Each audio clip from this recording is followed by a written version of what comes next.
Assalamu alaikum wa rahmatullahi wa barakatuh. Alhamdulillahi rabbil alameen wa salatu wa salamu ala nabi al kareem. So today's lesson is going to be a little bit different. It's going to be a bit more light-hearted. At the same time, it'll be beneficial, inshallah.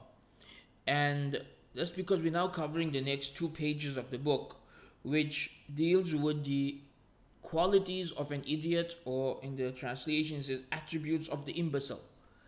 So I thought I'll go into a bit of details about this and cover it from a variety of angles, and also introduce you to other books on this topic. So I'll actually share one of the books as a PDF with this video.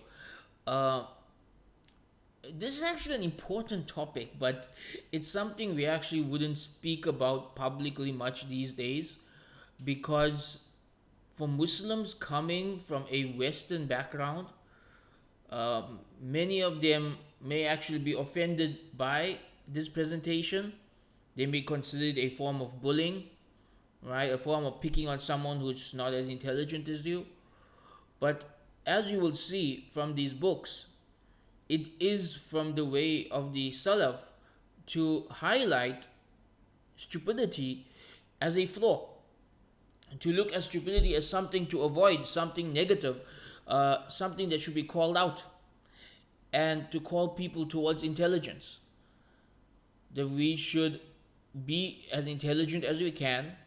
We should surround ourselves with intelligent people, and if we allow stupid people to voice their opinions in our presence, then this can be a cause of misguidance, or at least wastage of time for us.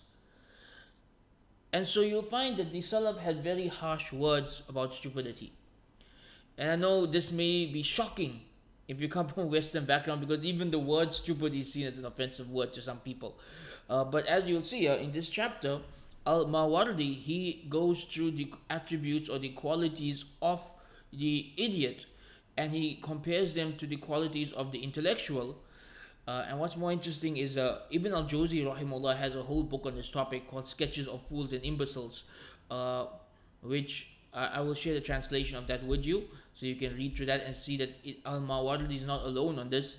This was something amongst the early Muslims, that they could not stand stupidity.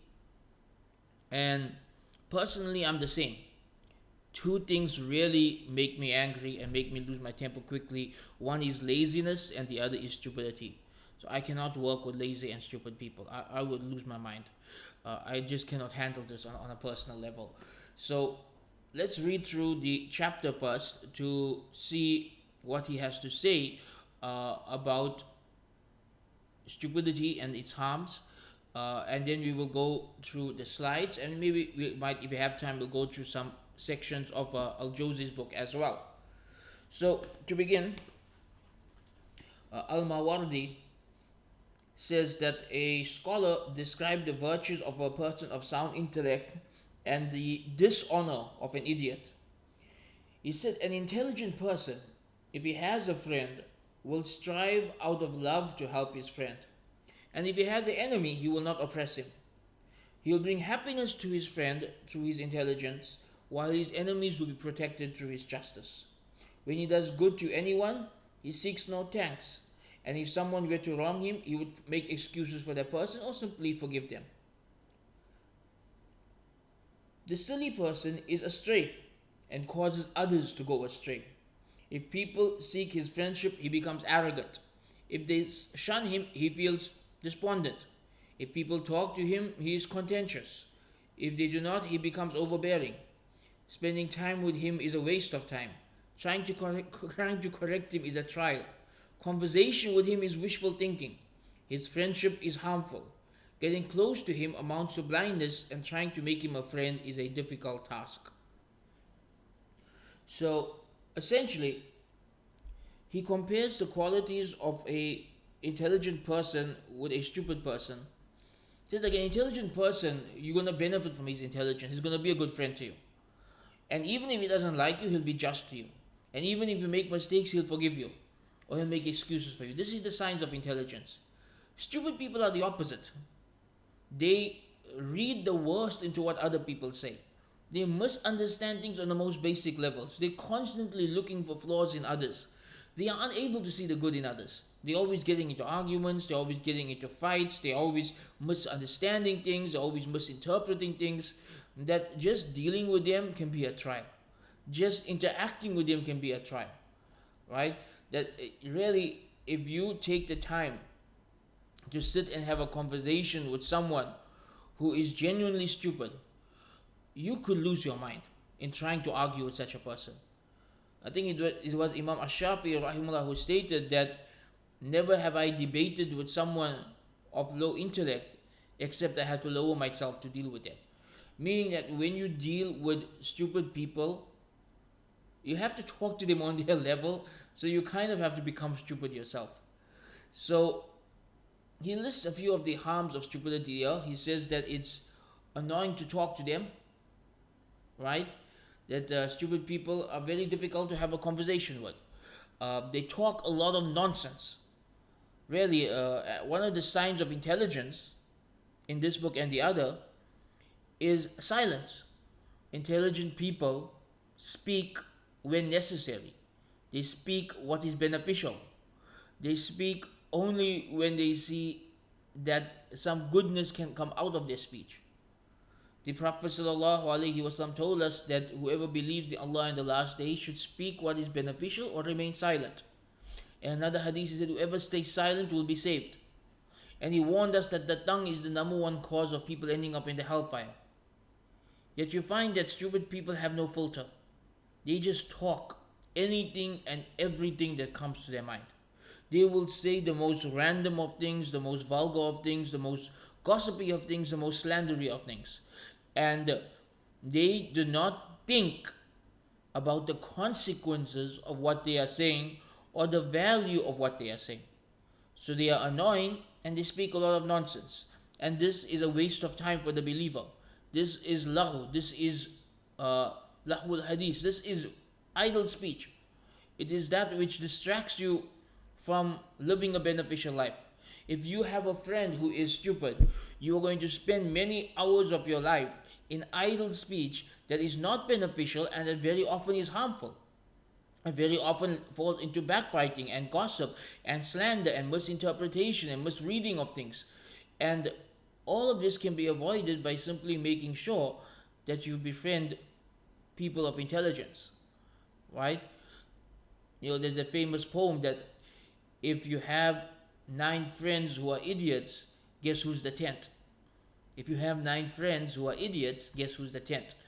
Right? Based on the proverb in English, the birds of a feather flock together, or fools seldom differ.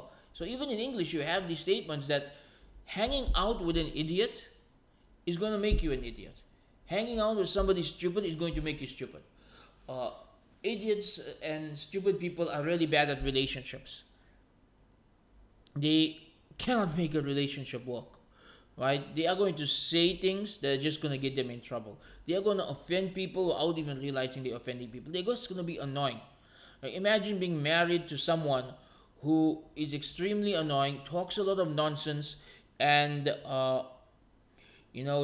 they misinterpret a lot of what you say, and they don't understand when you're trying to make an intelligent point. It can be very frustrating. And relationships is not just marriage, friendships as well. It's very difficult to have a friend who is not intelligent, right? He will drag you down with him. But the biggest harm of stupidity is that an idiot can be a cause of misguidance. Spending too much time around stupid people can lead to misinterpretations of the religion, misinterpretations of other people's statements and actions, gossip, slander, backbiting, drugs. Like really, if you look at how, the stories of people who fall into drug addiction, it often begins with them hanging out with complete idiots who are stoned out of their mind and want them to be just like them, right? So you have to judge people here. When you're choosing a friend or a spouse, you have to judge people. You cannot look at and say, oh, I'm not going to be judged. But no, you have to judge. These are people who are going to have an impact on your life. So you have to be with people who are going to have a positive impact. which means if they are negative people, you have to make that judgment call early on. You have to make the judgment that this friendship isn't good for me. This person isn't a good friend. This person is a negative influence, right? Again, it's this Western idea that you don't judge people. That's not an Islamic idea. Islamically, you are supposed to make these judgments. You are supposed to be able to distinguish between a good friend and a bad friend. Somebody whose company benefits you and somebody whose company misguides you. And so you should not be afraid to make a judgment call when it comes to friendships and relationships, because a bad friend can be a cause of misguidance. The next statement is one that I find really fascinating. That Al-Mawardi said, when the kings of Persia wish to punish a person of intelligence, they will make him share a prison cell with an idiot. So the foolish person might be harming someone by thinking he's doing good and expects to be thanked. So this is two separate statements, right? A foolish person may harm someone thinking that they are doing good and they expect thanks. So this is something you notice with idiots. Like, they will really do the stupidest things that causes absolute chaos, but because they lack self-awareness, and that's the biggest sign of an idiot, the lack of self-awareness, they actually think they did something good, and they wonder why no one's thanking them for it. Why is nobody showing appreciation to them for what they did? Because they are completely lacking any self-awareness of how harmful their action has been or their speech has been. But the statement here that really gets to me is the idea that to punish an intelligent man, you're locking him in jail with an idiot. Can you imagine, like, a scholarly individual and the king wants to punish him, so he makes him share a prison cell with a idiot who just won't stop yapping? Like, that's his torture. You want to torture a man of letters? Put him in jail with someone who won't stop yapping absolute nonsense. And it kind of makes us wonder that, do we torture ourselves in this day and age through social media, where we are constantly exposed to absolute idiocy day in and day out, just complete brain rot day in and day out? Like, sometimes, when you're trying to have a conversation with people online, it is so difficult. It's like you are dealing with the lowest common denominator. Like, I just gave up years ago trying to convince people on social media of my opinions. That you really realize you are talking to people who just can't think. People who are just not capable of having an intellectual conversation. Like, they just non-intelligent. So have we put ourselves in a prison cell with idiots by being on social media all day and all night and trying to debate with these people and trying to argue with these people when there is no benefit to do so? So as you can see, this is actually a very important topic, right? That you need a level of self-awareness to be able to have good relationships and to be able to protect your mind. Because your friends have a large impact on you. If your friends are idiots, you will be an idiot. If your friends are drug addicts, you will be a drug addict. If your friends are thieves, you will be a thief, right? Your friends have the biggest impact on you.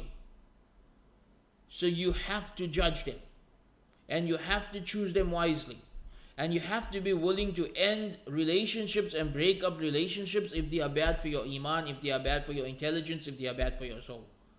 You have to be willing to make these tough decisions to protect yourself from the harms of people who don't even realize that they are harming anybody. And so this topic of ignorance and stupidity is a very important topic. And one of the things that the scholars discuss is, what is the difference between jahala, ignorance, and stupidity? So they would say that ignorance is that you just don't know. Right? You don't know something, that's being ignorant. While stupidity is the inability or unwillingness to know. So for example, you meet someone from the villages and they lack manners. You can simply say, he doesn't know. He's from the village, he never learned manners. You can make an excuse for him. He's ignorant, right? Or somebody is new to your country and they are unaware of the customs and culture of your country. So they may inadvertently offend people. Again, you can make an excuse for him. He's ignorant. He doesn't know our culture. He doesn't know our ways.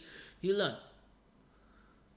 A stupid person is either unable to learn or unwilling to learn. If they are unable to learn, this is a defect in their intellect. If they are unwilling to learn, this is a defect in their personality. Either way, this is a bigger flaw than ignorance. Ignorance can be cured through seeking knowledge. There is rarely a cure for stupidity. It's very often, historically, if people were known to be idiots, if people were known to be stupid, people would just avoid them. Right? They would just live the simplest of lives, and just work low-level jobs, and they would, they would be kept out of scholarly circles. They would be kept out of intellectual discourse. They would be kept out of any position where they can influence others. As the kids today would say, they would be sent to the coal mines, right? That you've got these guys just working in the mines. Their opinions don't matter because their opinions don't matter. And again, this is something that people today find offensive, because in the age of individualism, we have this idea that everybody's opinion matters, or my opinion matters. No, it doesn't. It doesn't. If you are not an expert in a field, if you are not intelligent, if you don't know what you're talking about, your opinion does not matter. Really, it does not matter. I don't care who told you you're special. I don't care who told you that you are going to change the world. If you are an idiot, you're an idiot. Your opinion doesn't matter. And so, historically, the stupid people will be kept away from positions of influence and positions of knowledge, and they will be meant to work low-level jobs so they do not harm anyone, or at least the harm is minimized, right? The problem of modern society is everybody has a voice, and everybody's opinion matters. And that's how you end up with idiots as presidents. That's how you end up with the stupidest of people running companies. That's how you end up with the worst and the most stupidest of public speakers having the largest platforms and the largest following. Because everybody has a voice and everybody's voice matters. And so what you'll find is someone who talks absolute nonsense resonates with millions of other people who talk absolute nonsense, and suddenly he's seen as a thought leader. Meanwhile, he's talking absolute garbage, right? And so stupidity is really dangerous. Okay, let's finish reading through the chapter before we get back to the slides. So Al-Mawardi says, when someone does good to an idiot, he believes that person has wronged him and may resent him. So an idiot isn't even capable of knowing when someone's done something good for him. He may end up resenting that person. You see this, for example, if you're working with someone who is stupid, right? If you try to correct them, they will be very easily offended, and they may hold a grudge against you for life for correcting them. While an intelligent worker wants to be corrected so they can perfect their craft and become the best at what they do, right? Likewise, he says the faults of an idiot cannot be counted. Like, the average person has faults. Everyone has faults. With an idiot, their faults are just uncountable. Like, it's just too much. It's just that the cons of hiring them outweigh the pros. A person spends time to get to grasp at all of them, contemplate them until he thinks he has grasped the extent. He suddenly sees other faults that are much more despicable. Meaning, you may spend years trying to understand the personality of an idiot and think, okay, I think I understand this guy now. I understand that everything that's wrong with him. And then he'll shock you and do something even dumber. He'll shock you and do something even stupider, right?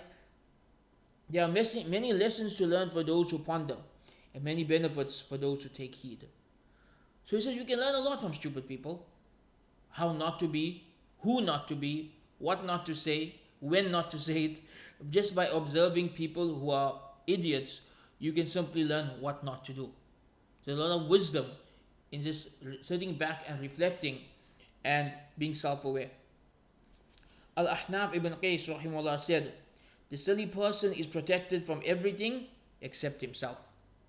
Because of their blissful unawareness, a silly person is often completely unaware of what's going on in the world. He has no clue of many things that other people may be harmed by, which is passing by. You'll find that often an idiot is completely unaware of politics, completely unaware of the state of the economy, completely unaware of people's judgment of him and people looking down on him. But he continues to harm himself through his own actions. He continues to harm himself through his own choices and through his own things that he does. So he quotes one of the sages as saying, "The world sometimes smiles at the ignorant person while making the man of intelligence life difficult. If good fortune comes to you, although you lack intelligence, or if you do not achieve it, if you do not achieve what you want through, although you are intelligent, do not let that situation let you desire ignorance and look down upon the intelligent." So he says sometimes good things happen to idiots and bad things happen to intelligent people. That shouldn't make you desire to be amongst the idiots and the ignorant, because that's simply the test of life. Right? That's simply the test of life, that sometimes someone could be a complete idiot and they could end up being one of the most richest and famous people on earth. That doesn't mean you should desire to be them or be like them. Right? That is their test. They're being tested with wealth, they're being tested with fame, and they're being tested with stupidity. It's actually a compounded test. There's nothing to be jealous of. It's nothing to seek after. So don't look at them and say, "Oh, I wish I could be like him." You don't want to be like him. You don't want his test. Right? You'd rather be an intelligent person going through a difficult life, seeking your reward with Allah subhanahu wa ta'ala, than being someone who is completely lacking self-awareness and failing at every aspect of life and every test of life. For the ignorant person, good things happen to him without effort. The wise person strives to accomplish what is right. And the person who possesses virtue or due to circumstance is not like the one who gains it through striving. Good fortune comes to the ignorant, and he behaves like a traveler who longs for the next move. The wise person apprehends good fortune as a relative he has longed to be. So this is very interesting. He says the difference between a wise person and a stupid person is really in the effort they put in and the appreciation of the results. So a stupid person may achieve things in life without any effort, but he won't appreciate it because he lacks the self-awareness to appreciate it, and he didn't put in the hard work to gain it. While an intelligent person may work hard and appreciate everything that comes his way. So you may have someone who isn't very intelligent, born into wealth. He never appreciates that wealth. His entire life will go by without him ever showing any real gratitude for that wealth. He's always just seeking the next high, if you would say, right? While an intelligent person may put his head down and work hard, and every little bit that comes his way from working hard, he shows absolute gratitude for it because he earned it through hard work. And that's one of the biggest differences between a person of intelligence and an idiot, is just the ability to work hard and appreciate what comes their way. A person cannot be happy at the good thing that has come to him unless he is intelligent. Nor will he be happy with the elevation in status that he has just had without being someone of virtue. Ignorance will remove an unwise person from his fortune and send him back to his usual status after he has revealed his flaws and his wrongdoings are multiplied. Praises formerly addressed to him have turned to sarcasm, and his friends will become his enemies. So it's interesting when he says an idiot cannot really take advantage of success. So yeah, success may come his way, but sooner or later, people are going to realize that this guy's an idiot, and he's going to go right back to where he wanted. And this can happen in multiple ways. It could be, for example, that somebody fails their way into a position of power.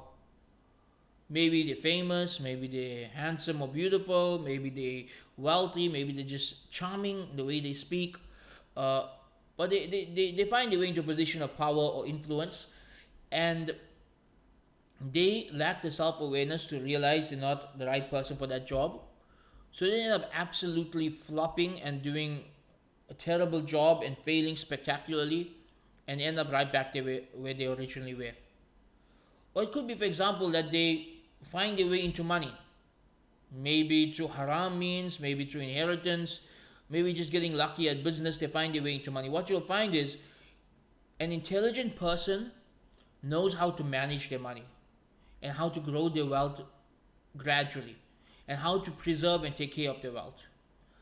An idiot, no matter how much money you give him, if he lacks the intelligence of how to keep your money and how to preserve your money, he's going to be right back in poverty very quickly. There are many people in the world that if you had to give them $1 million, they will be poor within a year, because they do not have the sense of how to take care of money. They will absolutely waste it on the stupidest of things. They will completely blow that money on the stupidest of things, and they'll be back in poverty before you know it. And so this is why intelligence is more important than wealth. Because intelligence will help you to earn wealth, it'll help you to preserve wealth. But wealth without intelligence is just going to be wasted. And it could cause you harm and it can cause other people harm as well. Know that just as the virtues of the wise person are spoken about widely, so are the bad attributes of the idiot, until he becomes an example for people in the past and a topic of conversation for future generations. This is not to mention the disgrace during his lifetime and the ugliness of what is said about him in his era. So he says, just as we talk about the virtues of intelligent people and great people and pious people, likewise people talk about the qualities of an idiot, right? That an idiot becomes a parable, he becomes an example. Don't be like so and so. You don't want to end up like him. He may be someone from the history books. He may be an example for future generations, that you had a great grandfather who was an idiot and because of him the whole family became poor. Right? Or your so-called uncle, you wasted his life and look where he ended up. So, being an idiot is something that brings disgrace. Not just in your lifetime, but even after you pass away. That people will not remember you fondly. They will remember you in a very negative way. An example of this is narrated by Ata on the authority of Jabir, who said a person amongst Bani Israel had a donkey. He said, "Oh Allah, if you had a donkey, I would make him graze together with my donkey." Right? So again, an idiot doesn't know how to communicate even with Allah subhanahu wa ta'ala. They end up saying stupid things even when they're talking to their creator. Right? One of the Messenger of Allah was upset to hear this and was about to punish him. Allah said, "I only reward each person in extent to their intellect." Meaning when a stupid person says something stupid, Allah subhanahu wa ta'ala lets it pass. Because Allah is most merciful. Allah understands this is a stupid person. Allah knows how He created that person. So Allah will judge each person based on their own situation. Which actually means that the intelligent person would be held to a higher account by Allah subhanahu wa ta'ala than the idiot. Because Allah expects more out of a person of intelligence than out of a stupid person. So a stupid person just needs to do the bare minimum. And Allah will forgive them and take him to Jannah. While an intelligent person is expected to do a bit more. Right? That there are certain sins that you expect a stupid person to fall into. They lack the self-awareness and self-control to avoid those sins. But the intelligent person does have self-awareness. He does have self-control. And so Allah holds him to a higher standard. And so this story is quite hilarious that an idiot said, "Oh Allah, if you had a donkey, he could graze with my donkey." And the Prophet wanted to punish him. And Allah said that, Allah judges people based on their intellect. So also Allah subhanahu wa ta'ala will not hold him accountable for saying that because he's not intelligent. Right? And so Allah does not hold the idiots to the same level of judgment as he would someone of intelligence. Muawiyah radiallahu anhu hired a man from Banu Qalb who one day spoke about the Majusis, right? Saying, "May Allah curse them. They marry their mothers. I swear by Allah that even if I was given 10,000 dirhams, I would not marry my mother." Muawiyah said, "May Allah curse him. Don't you see that if he was given a bit more, he would have done it?" So he ends the chapter by saying there is no limit to the humiliation caused by ignorance, nor by the harm caused by it. So he says stupidity brings it brings humiliation and harm to a person and those around him. That the idiot becomes a story that people talk about and someone that people laugh about and someone who's used an example of others of how not to be. And so we should seek Allah's protection from stupidity.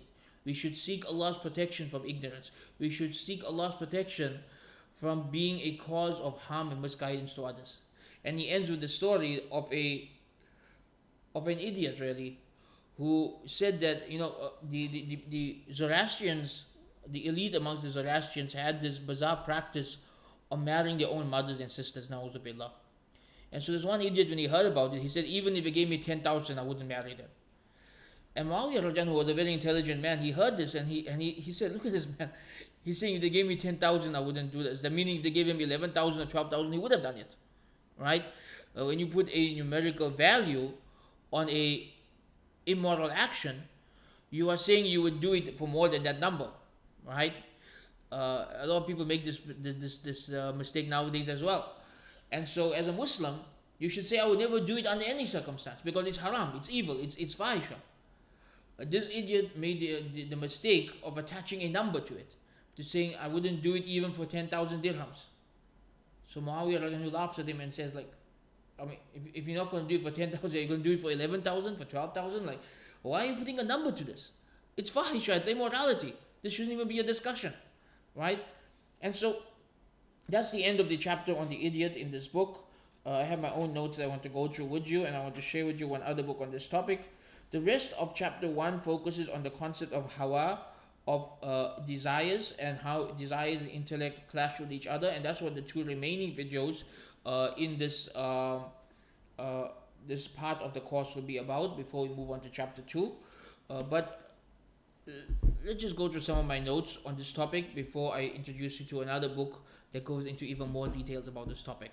So, just to summarize my notes on ignorance versus stupidity. I said that ignorance is not knowing. Right? You don't know that something is offensive to a certain community. You don't know that using a certain statement is gonna cause, it's gonna hurt somebody's feelings. Or you didn't know that something was haram. You didn't know that something was an obligation. Okay, that's ignorance. Ignorance is not knowing. The cure of ignorance is to learn. Right? Everybody is ignorant about something. Nobody knows everything. We all have some ignorance in us. That's why we study. That's why we have teachers. That's why we have mentors. We are always learning something new. We are always ignorant of something. This is normal. This is human. Right? The cure to this is simply to keep learning, to keep growing, to keep opening yourself up to new ideas. Right? That you move to a new country, the language is new, the culture is new, the customs of the people are new. You have to be open to learning, and you have to realize that in your ignorance you may harm people without realizing it, and you need to be able to apologize for this, to learn from this, and to grow from this. This is ignorance. This is understandable. This is part of being human. This is something we all have a little bit of in us, and it has a cure, which is to seek knowledge. Stupidity, on the other hand, is a lack of self-awareness.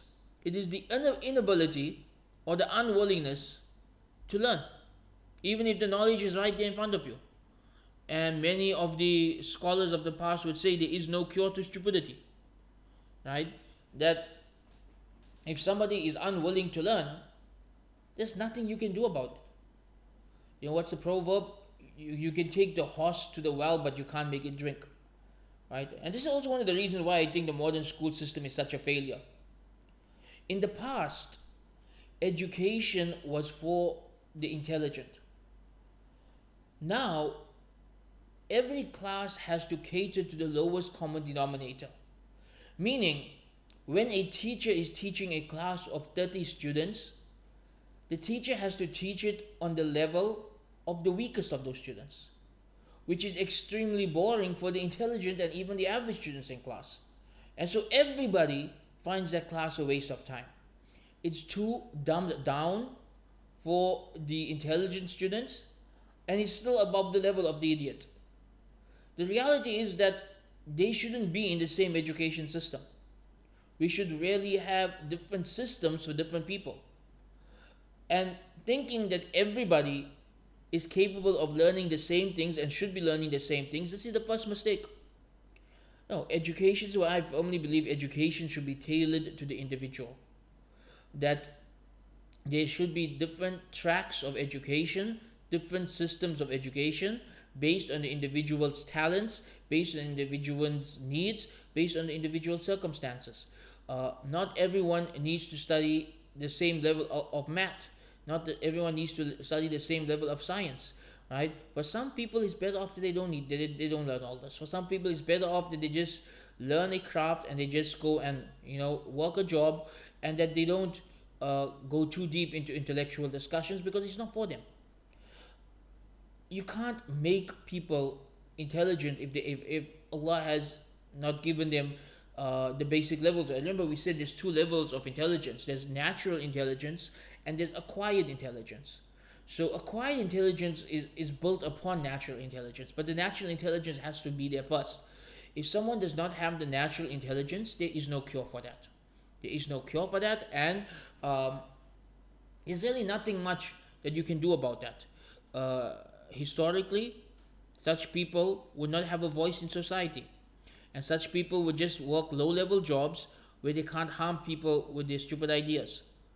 Modern society has completely messed it up, and that's why we now have idiots at every level of government and every business and everywhere, really, voicing their opinions about everything, right? From the dean to politics to war, we have idiots at every level. And the solution to this really is to gatekeep knowledge, to gatekeep positions of power. Uh, and historically, Muslims would do this. Historically, Muslim scholars would only allow the most intelligent of people to study under them. Because you cannot risk the idea of somebody stupid memorizing a few books of knowledge and thinking that they are a great scholar and going around giving terribly wrong fatwas, which is very common today.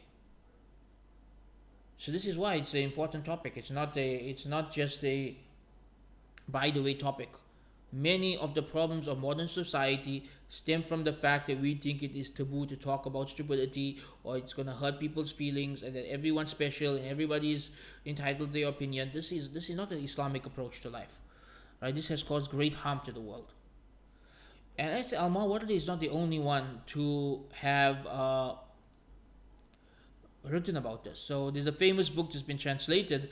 I'll share a copy of it with you. You can download it and read it on your own. I'm just very briefly going to go through some quotations from this book with you today. But this book was written by the famous scholar Ibn Jawzi, and the translation of this book, Akbar al-Hamka wal Mughaffalin, is translated as Sketches of Fools and Simpletons. It's a abridged translation, so many parts were left out because they might offend English speakers, or more because they don't flow well in English. So when he discusses all the different Arabic words for an idiot, that whole chapter is left out because, you can't really translate that into English. Every word's going to translate as idiot, right? So the fact that there are many words for it means that it's a concept that's important to them. So Ibn Jawzi wrote a whole book on this topic. Why? Well, interestingly, he says he wrote it for fun, right? He begins the book by stating, I just go past all his biography here. You can read all this on your own. The biography of the author, the introduction of the author. So actually, in the introduction is important. He says why he wrote this book. He says when an intelligent person hears about these stories, they will appreciate what Allah has given them. So number one is shukr, right? That when you hear stories of stupid people, you should have shukr and say, Alhamdulillah, Allah made me intelligent. Alhamdulillah, Allah has protected me from that trial. Allah has protected me from what He's testing those people with. So number one is shukr, right? Number two is mentioning the foolish entices a knowledgeable person to avoid the means of ignorance. So this is actually what I'm going to come to my final slide, that when you realize how harmful stupidity is, this should encourage you to avoid the paths to stupidity, to avoid anything that can make you dumber, because you don't want to end up like that. You don't want to end up like those people. Number three, as means of recreation by looking into the lives of those who were unfortunate in life, for the soul might grow weary of hard work. So he says basically for fun. Right? So someone asked Ibn Jawzi, why did you write a book about the lives of stupid people? So number one, so the intelligent people can make shukr for their intelligence. Number two, so we avoid the path to stupidity. And number three, for fun, so we can laugh at the stories. Right? We can laugh at the stories of idiots. And by the way, this doesn't count as backbiting if you don't mention their names, if you don't know who they're talking about. So we say a man from Banu Kalb, right? Or a man in the court of a certain king. You don't know who they're talking about, so it's not backbiting, right? If you're just laughing at the story, not at the person is tested with a lack of intelligence. So he quotes Ali radiallahu anhu as saying, provide recreation for the hearts and seek for them something of wisdom, for they get bored as the bodies get bored. So this is a very important statement that I've mentioned many times before. In Islam, you're allowed to have halal fun. Many people think you're supposed to be serious and working all the time, and this makes them into these moody, grumpy people who take life too seriously. You should laugh, have fun, with moderation. The heart and the mind also need rest, just as the body needs rest. And the heart and the mind find their rest in halal fun.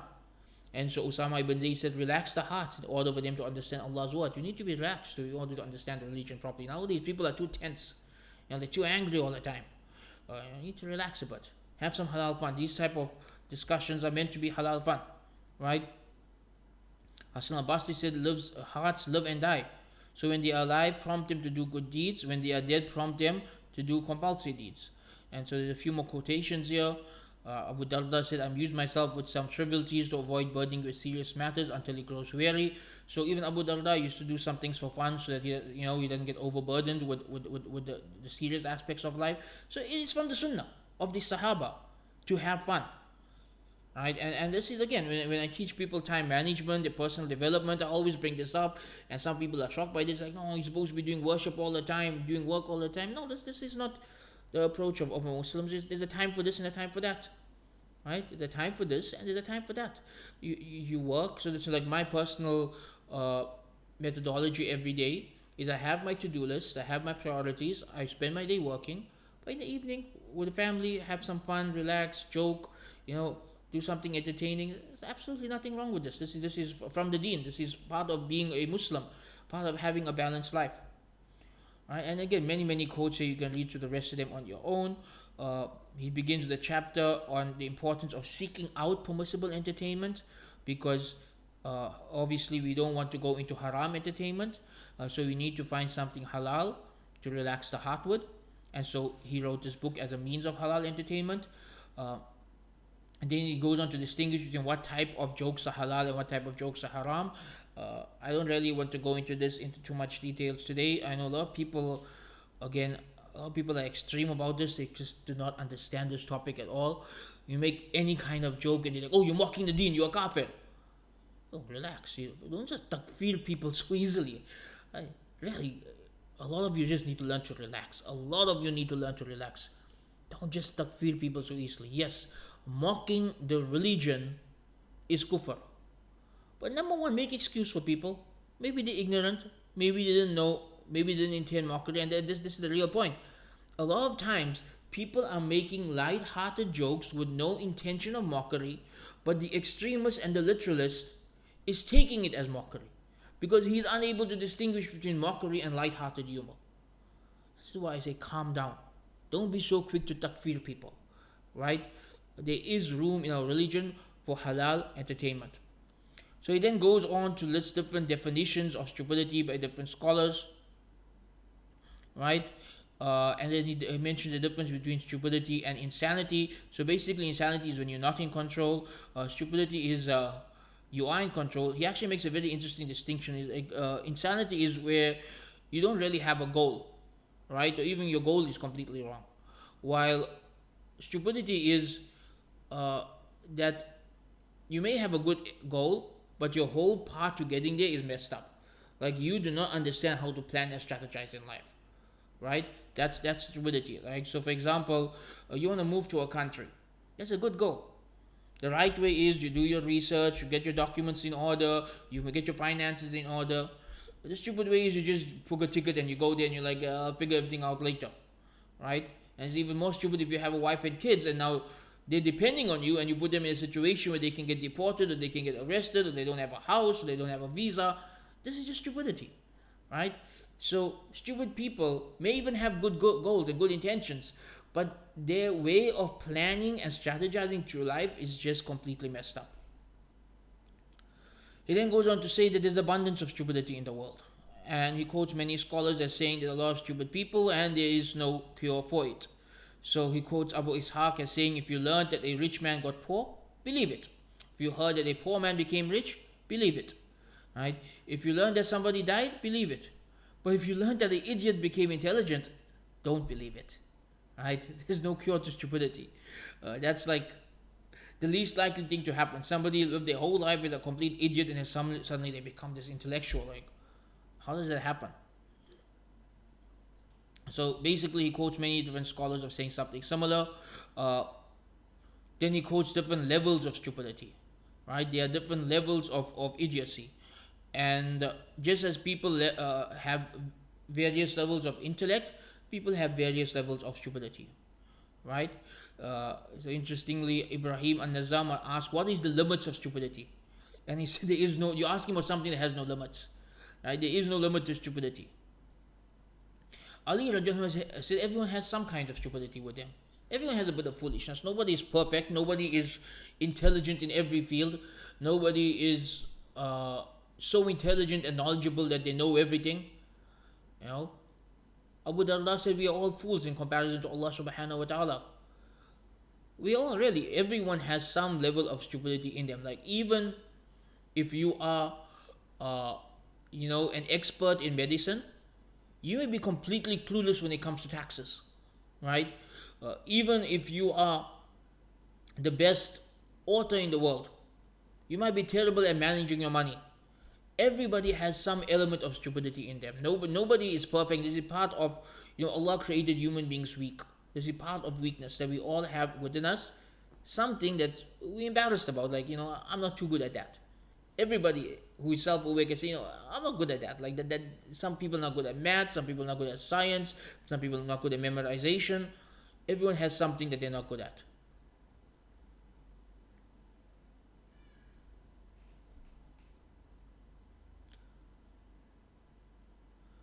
So there are many quotations here about this, and he then goes through the names of all the stupid people. That there's 50 different words for stupid people in the Arabic language, right? And then he goes through the qualities of the stupid person.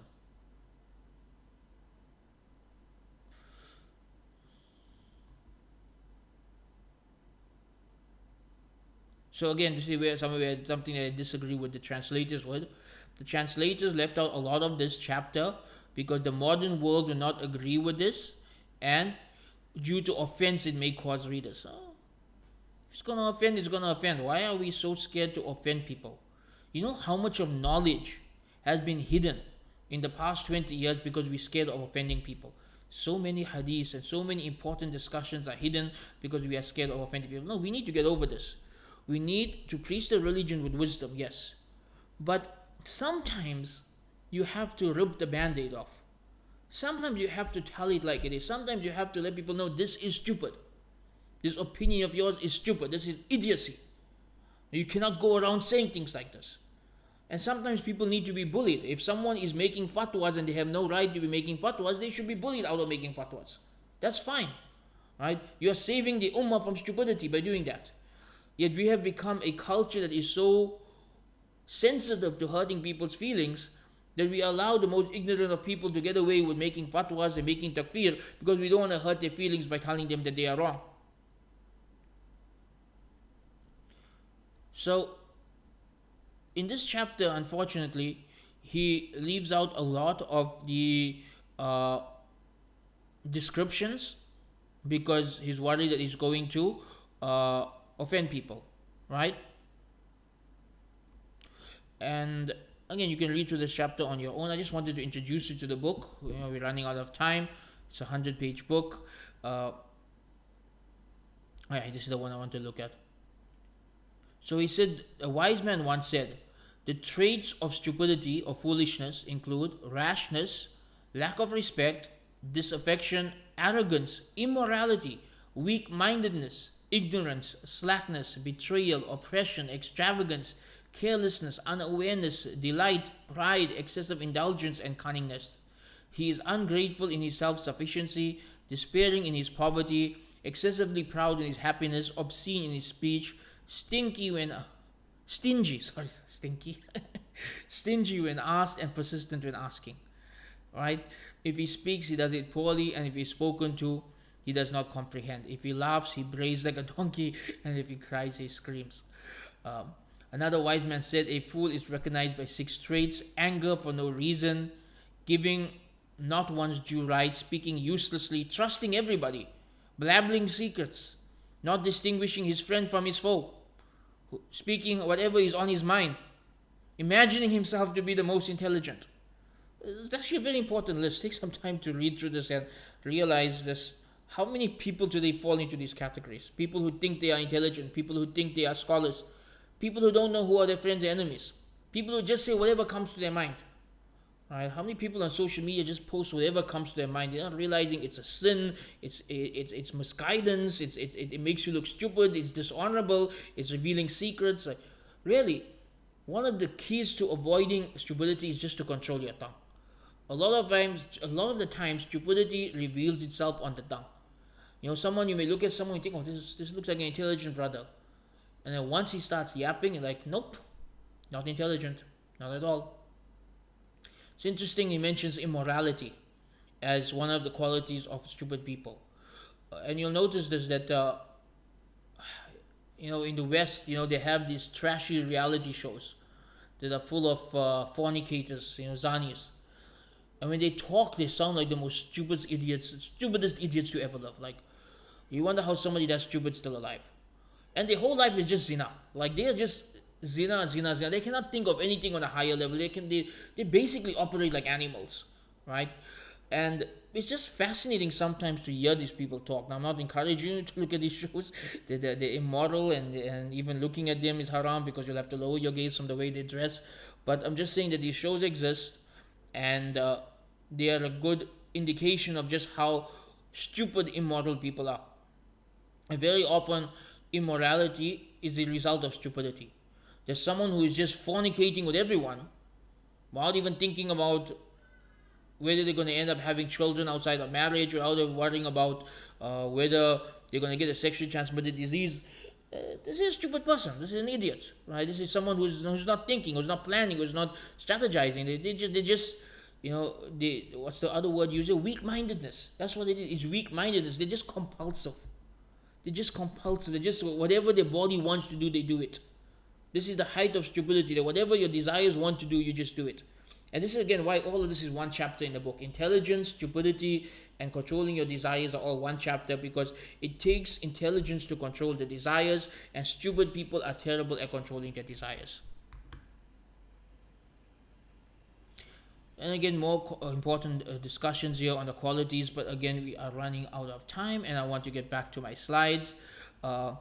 Importantly, he warns against making friends with idiots. Again, I said you have to be a judgmental here. If someone's an idiot, you have to avoid them. You have to cut them out of your life. Or they are going to drag you down with them. They are going to bring you down to their level, right? So he quotes some of the scholars as saying, keep close to intelligent people and associate with them, and avoid fools, for whenever I left after sitting with a fool, I found that my intelligence had decreased, right?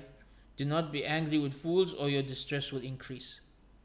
Deserting fools brings you closer to Allah. He quotes Hassan al-Basri as saying, deserting fools brings you closer to Allah subhanahu wa ta'ala. Amazing. I love this book. It's such a brilliant book that worth reading on your own time, inshallah. Lots and lots of benefits. At the same time, it'll make you laugh, make you a bit more self-aware. The more self-aware you are, the more intelligent you are. The more lacking you are in self-awareness, the more stupid you are, right? Likewise, he makes a whole chapter of how parables are built upon idiots. That idiots, they become parables. Like there's certain names that are known as, like he's like, you're stupid as so and so. And he mentioned a bunch of names here amongst the Arabs. Oh, you're stupid as that individual, right? Then they bring stories of the idiots. Lots and lots of stories of stupid people, and how their idiocy either made people laugh or harmed people. It's probably the longest chapter here. It's all the stories. And again, we don't have time to go through all these stories. Read them on your own. Lots of fun here. Lots of lessons here as well. But with that, we'll get back to our slides. Right? So, my final slide for today is, now that we are aware of the dangers of stupidity, and we are aware of the harms of stupidity, how do you avoid it? How do you ensure you protect your intelligence? Again, this goes back to the maqasid al-Sharia. One of the goals of the Sharia is preserving the intellect. So preserving the intellect includes protecting yourself from stupidity. Right? As I mentioned, that one of the scholars said that you sit with an idiot, you actually feel your intelligence decreasing. Sitting with stupid people makes you dumber. So it is from the goals of the Sharia to preserve and nurture and grow the intellect. And therefore we should avoid everything that negatively impacts the intellect, everything that makes you stupid. So yes, are my tips on how to avoid becoming an idiot, how to avoid becoming a stupid person. Number one, don't do drugs. Don't do drugs. Even if your government has legalized them. Weed, that so many governments around the world has legalized, it turns people into absolute idiots. Look at the people who smoke weed. They're like the dumbest people on earth. Like, like the, I can't understand how anyone can do that and think that there's any good in it. Oh, do not do drugs. Just stay away from drugs. Drugs will make you stupid. Not just while you are high, but even in between. They will actively kill your intellect over time. Just avoid it altogether. Do not go near it. Stay away from it. Stay away from people who do it. Completely cut it out. You know, if I had things my way, there would be death penalties for drug dealers, and it would be the harshest punishment for anyone caught doing anything with this. This is from the biggest fahishas of our time, from the biggest evils of our time, that has destroyed and ruined millions of people around the world. It's just absolute evil.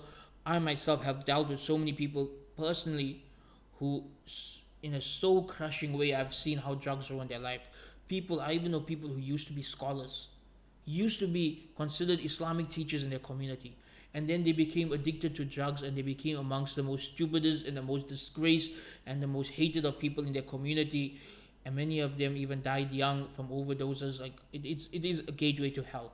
Really, drugs are a gateway to hell, just as alcohol is. Stay away from it altogether. Stay away from bad company.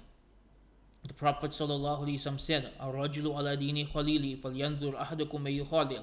Every man follows the religion of his closest friends, so be very careful who you take as an intimate friend. And he warned us that good friends are like perfume sellers, that when you enter the shop, the smell of the perfume comes on you. And bad friends are like the blacksmith, that you near them, the dust will come on you. So be very careful, friends. Right? As I said throughout this video, judge your friends. Judge your friends. If your friends are open sinners, end that friendship. If your friends are idiots, end that friendship. If your friends are a bad influence on you, end that friendship. You have to make a judgment call when it comes to who you allow to influence you. You cannot just say, "Oh no, I'm friends with everybody." That's a sign of stupidity. You cannot be friends with everybody when the Prophet ﷺ said, "فَلْيَنْظُرْ أَحَدُكُمْ مَنْ يُخَالِلْ." Be very careful who you take as a friend. The Prophet ﷺ is telling you to be very careful who you take as a friend, and you are saying, "I'm friends with everybody." Don't be friends with everybody.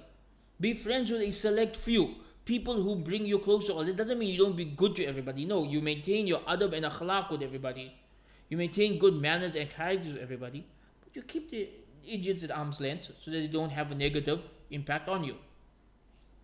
Another way to avoid stupidity is to develop a habit of reading. In general, reading has historically always been the habit of the intellectuals. People who read a lot, it helps their brains to grow, it helps you to think deeper, it helps you to retain more knowledge, it helps you to preserve your intellect and to grow your intellect, while people who hate reading tend to be idiots, right? So develop a habit of reading, right? This is something that will preserve your intellect and grow it as well. Exercise your brain. Exercise your brain. This is why when it comes to hobbies, when it comes to pastimes, I said it's important to have halal pastimes and hobbies so that you have something to do to relax the soul, something to do to calm the mind. I also advise that your hobbies should be something intellectual, something that keeps the mind fascinated. This is why a lot of people, a lot of intelligent people, their hobbies are things like crossword puzzles or word games. I personally prefer strategy games, right? So in my downtime, I play a lot of strategy games, video games, because they're very intellectual. They require a lot of deep thought and intellect, and this keeps the mind sharp. This really keeps the mind sharp, because you can then take that intellectual sharpness and apply it to other things. And you compare that to kids who just play a lot of brain rot games where you're just running around shooting things. That's not going to develop your mind. That's going to kill your brains over time, right? To exercise your brain, challenge yourself. Constantly challenge yourself. Learn new languages. Learn new cultures. Go to new places. Try new things. Constantly challenge yourself so you are always growing. If you are always growing, you are not going backwards. Challenging yourself helps you to grow. Growing helps you to stay intelligent and grow more intelligent, and this protects you from stupidity. And finally, very, very importantly, man samata naja, whoever remains silent will be safe. If you genuinely want to protect yourself from stupidity, control your tongue. Control your tongue and control your typing. Don't say or type or write anything without thinking it through. Because often a lot of what we say is wrong, is sinful, is harmful, is stupid. Simplest way to avoid stupidity, learn to control your tongue. If you can control your tongue, if you can control your desires, if you can control your brain, you can avoid stupidity. So yes, this is a lesson that may seem a bit out of the box, right? We generally talking about Islamic topics and virtues and piety and purification of the soul. And by the way, the next two lectures in the series are all about purification of the soul. But as strange as this subject may sound, stupidity, it is essential for developing your intellect and controlling your desires. And so my final bit of advice is simply to practice self-awareness. The more self-aware you are, the more in control you are. The more self-aware you are, the more you are able to stop yourself from doing or saying stupid things and to gain some level of intelligence. People who lack any self-awareness are the stupidest of people. And they end up causing the most harm to society. So be self-aware. Understand your own weaknesses. Understand topics you are ignorant of. Understand topics that you can't understand. Understand which topics you can't understand. And know your limits. This is very important, to know your limits. Don't talk about things you're not qualified to talk about. Don't talk about things that are beyond your level. Part of humility is to understand that I don't really know much about this topic, so I'm not going to comment on it. That's humility. Yet humility is rare these days. Everyone thinks they're the most intelligent person on earth and have an entitled to an opinion on every topic. And this is just individualism on steroids. This is just completely un-Islamic. So I hope you found this beneficial. I hope you found this something different, something worth thinking about. I see why both Al-Mawardi and Ibn al-Jawzi wrote about this topic, because it is essential that if you really want to succeed in dunya and in deen, you have to overcome stupidity. You have to build your intellect. You need intellect to seek knowledge. You need intellect to understand the religion. You need intellect to avoid making stupid mistakes in life. You need intellect to control your desires. And so therefore, you need to avoid that which is the opposite of intellect, which is stupidity. We end by asking Allah subhanahu wa ta'ala to protect us all from stupidity and ignorance and all of these trials, and to make us people of intelligence, to make us people of self-control, to make us people of knowledge. Jazakallah khairan wa akhir da'wana and alhamdulillahi rabbil